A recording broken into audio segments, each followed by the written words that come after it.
What do you guys think about ray tracing? Yeah, waste of Love everyone's it. time and So money. good. You're kidding, right? No, it's amazing. Look at it. The reflections, the global illumination, the accurate shadows that don't turn to crap a few feet in front of your character. You can't even tell the difference. I can get reflections on my 1080 Ti, you know, and GI. And who even cares about shadows anyway? It should be all about the gameplay. Oh, please, screw space reflections are rubbish. And besides, you don't care about gameplay. You complain about every new game being too bloated or unfinished. That's true, but whose fault is that? All this focus on fancy graphics is what makes these games so bloated, but why they cost so much money and why they're all over 100 fucking gigabytes. Ray tracing is just part of the problem, but it's the part that they expect us to spend our own money to fix. Okay, that's actually a fair point, but RT's going to change all that eventually. It'll revolutionise the industry. Once all games can be made without having to waste development time on rendering and re-rendering scenes every time an asset's changed, it'll make game development so much easier. Even indies are going to be making artistic masterpieces with AAA graphics. Oh yeah? When? What? When are developers going to be able just to design a level, place the light sources, and leave the rendering to the end user's machine? Dunno, couple of years? A couple years? You really think that? Sure, why not? Everyone's making RT technology now. All the big names are invested in it. Competition breeds innovation. Before you know it, we'll all be taking RT for granted. Every PC and every console and every phone will have enough RT horsepower that it stops being relevant. And devs can go back to focusing on making facial animations that don't look like sex robots. Look, I don't want to ruin your weekend, but ray tracing has been a premium feature for over 5 years already, and nobody's looking like democratizing it yet. Nvidia is still the only game in town if you want the kind of ray tracing that can completely replace rasterization. AMD's path tracing is still dog water, and Intel might not be making graphics cards in a couple of years' time. There's no competition here. Nvidia still rules RT, and they know it, and they're not going to stop milking their monopoly anytime soon. So for a good long while, RT's just going to be a premium feature, maybe even forever. You're living in a dream world, buddy. So what? They should just stop trying? Just be happy with shitty rasterized reflections, pixelated shadow maps and all that?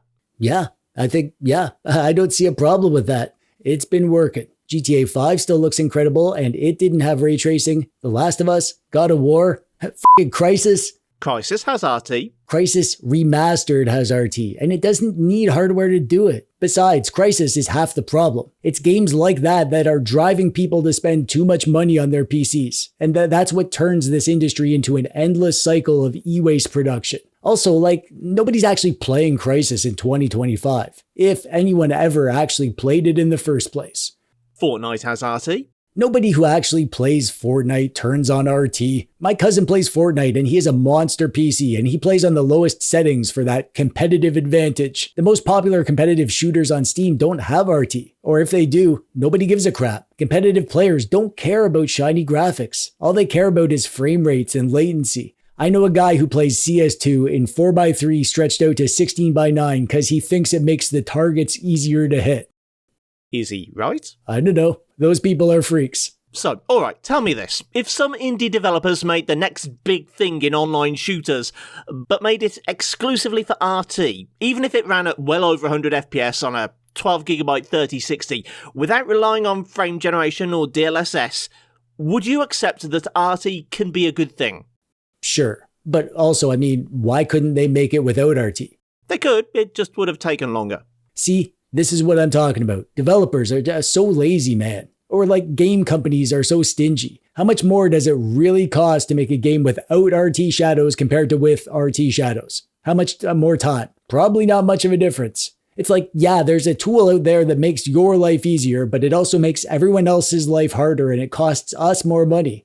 They should make do without the fancy new tool and do their fucking jobs. I don't know when expecting companies to work on their products became such a controversial thing. If they're going to be cutting corners on their fucking shadow budget, then you know there's bigger problems going on. Yeah, but all you do is complain that their work takes too long and that it looks the same as the last one they made. This new tool solves both problems. You gamers are too entitled, that's your problem. What do you mean, you gamers? I thought you were a barista. Have you got a secret game dev job that you haven't told me about? I got carried away with the roleplay. Anyway, let's say the indie dev team behind this new game has to spend an extra 3 months on making the game work in rasterization, and as a result, it launches with a bunch of graphical errors. It takes another 3 months to fix the problem caused by making the game compatible with old hardware, and in that time they run out of funding, the backers start asking for refunds, and one of the artists gets poached by another developer. The world is deprived of one more promising game because they had to waste time and resources catering to people who refuse to get with the times.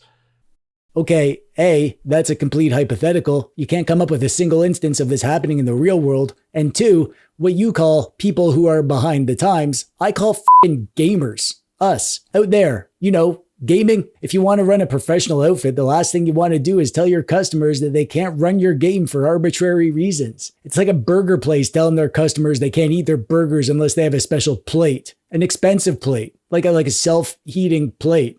Are those a thing? They should be. This is even more true for indie devs. They need to support as much hardware as they possibly can. So game devs need to continue supporting hardware indefinitely then? Is that why you can play Elden Ring on a Voodoo 2? Oh no, wait, you can't! You need a DX12 card, and a quad-core CPU, and 12 gigs of VRAM. Never mind, I'm sure there's a ton of examples of popular recent games that can run on a quarter-century-old PC. Maybe Balatro? Nah, needs a 64-bit operating system.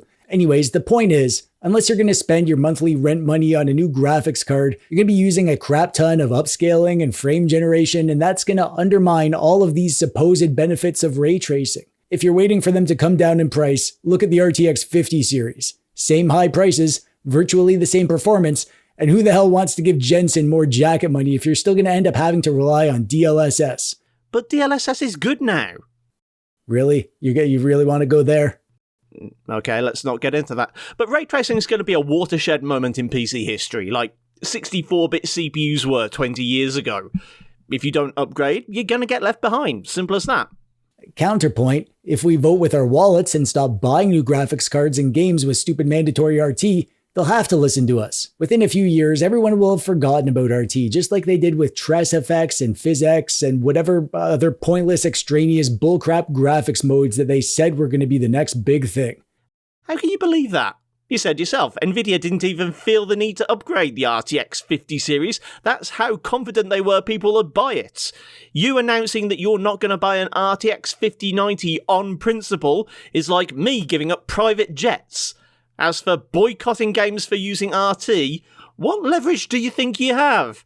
If developers don't meet your demands, then they might lose their job.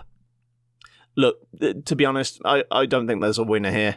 Yeah, I think there's a case to be made for both sides of the debate. I think you made a strong case for indie developers using RT. Oh, thanks. I agreed with you about consumers being expected to pay for a tool that makes life easier for developers.